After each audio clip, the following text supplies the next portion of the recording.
Today we're making a very simple antipasto called prosciutto and melon. Now, prosciutto is a very salty ham that is kind of a cross between ham and bacon. This ham is cured in Emilia-Romagna. Now, Emilia-Romagna is a famous region in Italy where this meat is cured. But just because it's cured doesn't mean cured is the only way you will have it, or it is the only way prosciutto is good. Because cured is just like they put like little stuffing in the meat to make it to add more flavor. So this book right here is called The Silver Spoon Children. Now, The Silver Spoon Children is a cookbook we're going to be using that has all sorts of different kid Italian recipes. Now, this recipe we're going to be looking off so we don't make any errors while making prosciutto and melon. So, this is right here. Lunches and snacks, right here. So we're going to go to the very first page here. And the very first page says the recipe that we need to do. So I'm going to read it to you, and then we're going to start cooking. So prosciutto and melon. Prosciutto is a delicious kind of ham, and its salty flavor goes very well with this sweet melon. In this popular appetizer or antipasto, choose small white melons for this recipe so that they are easy to cut. Cantaloupe and honeydew are best, but any type is good. Cantaloupe are round, with pale green bumpy icon and delicious orange flesh inside. Honeydew melons are often bigger and slightly more oval and have yellow-green skin and pale green flesh. Now let's look at the recipe. Now, for the making of prosciutto and melon, we need 2 small white melons, which we have that right here. We also need 1 12 slices of prosciutto and 2 or 3 slices for each person, because prosciutto and melon is supposed to be only for like 3 people, not 2, because this is not a main course. This is just a little antipasto, so I'm not going to close this book because I don't want to mess up while making it. Now, we're going to talk about the melon first, because as prosciutto sits, they say it gets stinkier. So let's talk about melon. So you can make melon balls, which we did here, but I thought that would be a little harder to make because if we dig down deep, it ruins the orange flesh. So we're only going to kind of decorate it like 4 slices. So I'll show you how that goes along once we make the interior of the dish.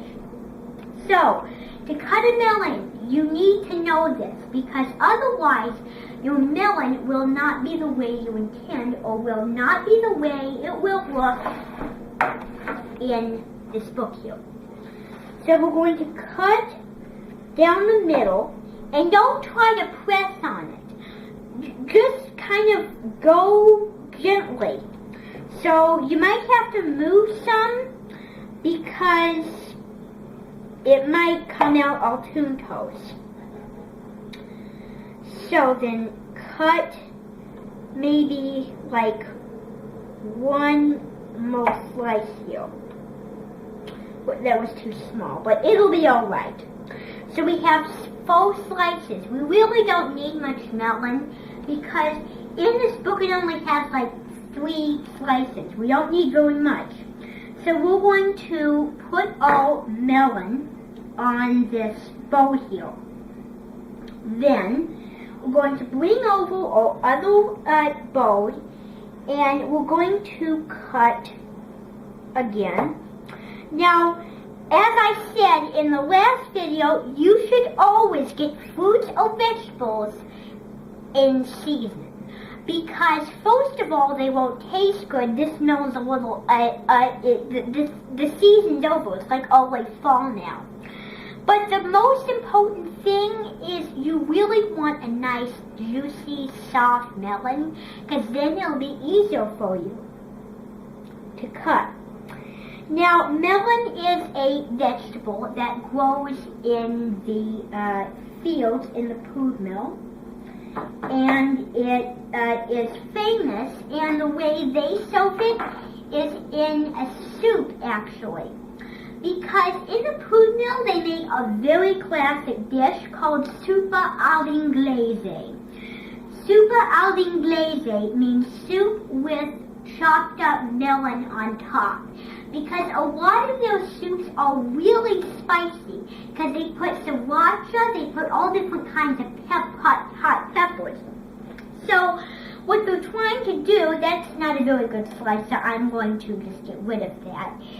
What they do is they cut a melon because they don't want to have people who eat the soup get a really chapped lips and get sent to hell by eating it. So they try to make it sweeter for people who cannot handle it. The spice is overwhelming for them. Now, we cut up the melon slices. Now we're going to talk about prosciutto. Now, there is two kinds of prosciutto I knew. Now, prosciutto, the two prosciuttos I knew is prosciutto di Parma and prosciutto di San Daniele, which is in another region, Friuli Venezia Giulia, that grows in the north of the east of Italy. So, I'm going to remind you that when you cut this, you do not want to get rid of the fat. Because if you get rid of the fat, it will be a moldy stem, which means it won't have that nice white flesh you really want. Because in Italy, they never waste anything unless it's bad for you. Because the classic way is to not remove the fat. So, they come with wrappers, and you don't want your dish to be inedible. So I will get rid of the wrapper. Whoops. Now, some prosciutto do not have a perfect interior, but it probably is going to have to be that way. So, now we're going to cut up little slices of all prosciutto. Now, it doesn't matter if you have prosciutto di Parma or prosciutto di San Daniele, but it does matter that you have a really good type of prosciutto that is edible for you to use. So, slices are not perfect. So now we have all different types of little slices. So what we're going to do when we serve this dish is we're going to spread them out. That one looks like a dolphin. But we're going to spread it out like that when we serve it.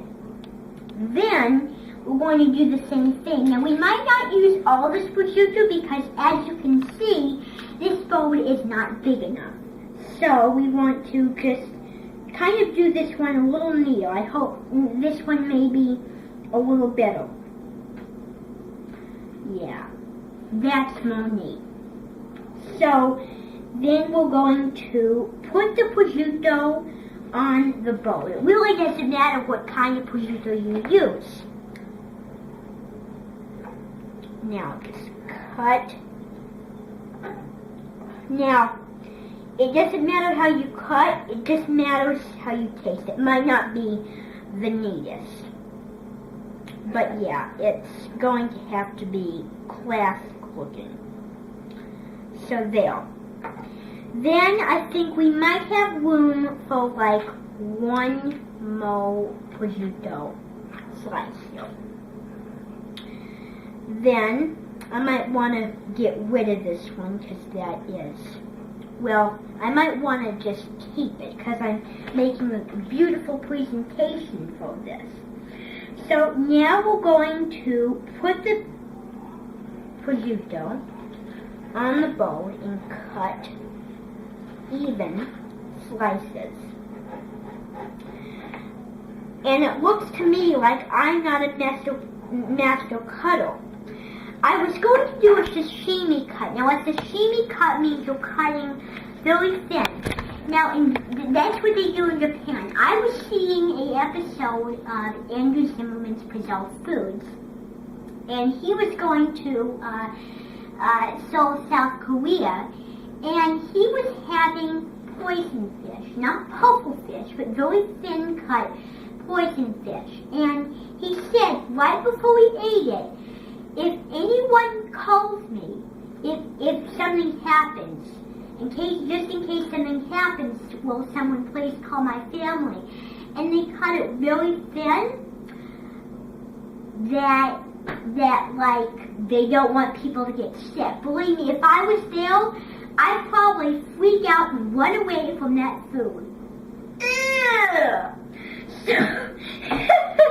So now we're going to make our presentation, but first I need to wash my hands because I have prosciutto spread all over them.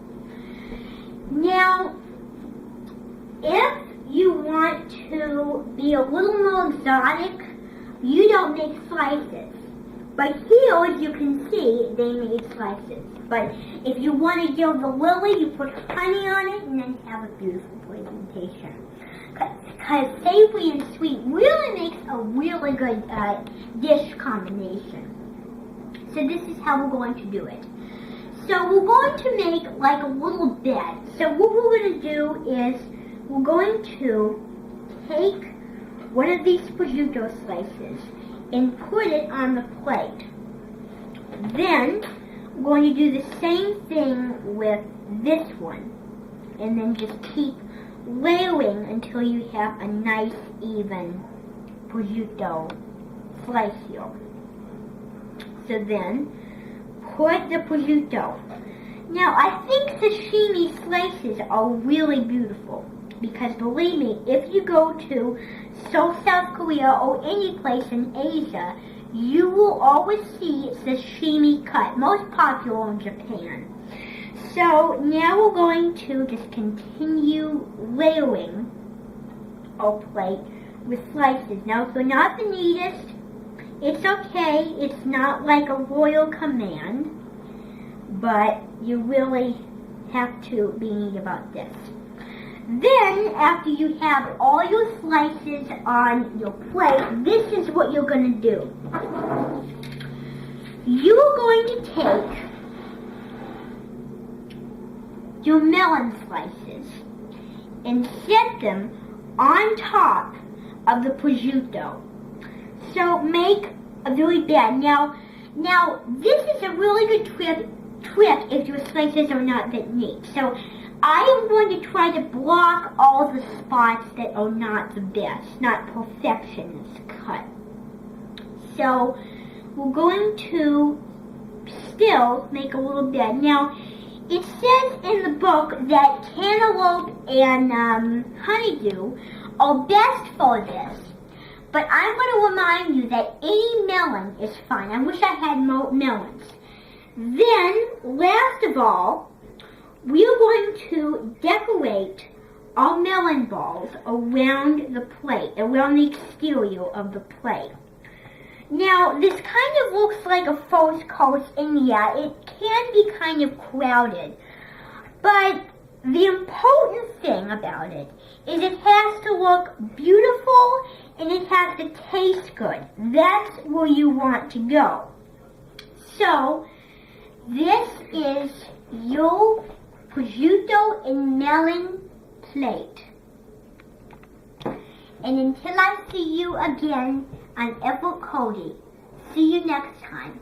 And next time, I'll be making one of the most simple favorite desserts, a root beer float.